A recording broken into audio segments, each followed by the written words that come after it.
Israeli Prime Minister Benjamin Netanyahu welcomed U.S. President Donald Trump's decision to recognize Jerusalem as the capital of Israel and to move the U.S. Embassy to the city as a historic event. The Israeli army announced a state of alert in Jerusalem and the West Bank to counter expected angry Palestinian reactions to the resolution. Netanyahu published a pre-taped video that was broadcast right after Trump had finished speaking, suggesting that the Israeli leader was closely familiar with Trump's speech content. "This is a historic day," the Israeli PM said. "So it's rare to be able to speak of new and genuine milestones in the glorious history of this city. Yet today's pronouncement by President Trump is such an occasion. We're profoundly grateful for the president for his courageous and just decision to recognize Jerusalem as the capital of Israel and to prepare for the opening of the U.S. Embassy there.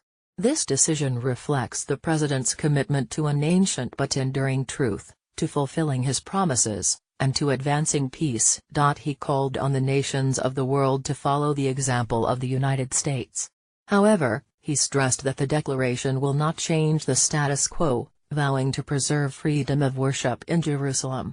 The U.S. consulate in Jerusalem called on its citizens to refrain from reaching areas of gatherings in Jerusalem and the West Bank, as well as areas where the presence of the army and police has been strengthened. It also prevented its administrative staff and their families from traveling to these areas, and said that official travel would only take place if it was vital and would be subject to security measures. Hours after recognizing Jerusalem as Israel's capital Wednesday, and saying he had instructed the State Department to begin preparation to relocate the U.S. Embassy there, Trump signed the waiver putting off any such move by another 6 months. In 1995, the U.S. Congress passed the so-called Jerusalem Embassy Act, recognizing Jerusalem as Israel's capital and stating that the U.S. Embassy should be moved there.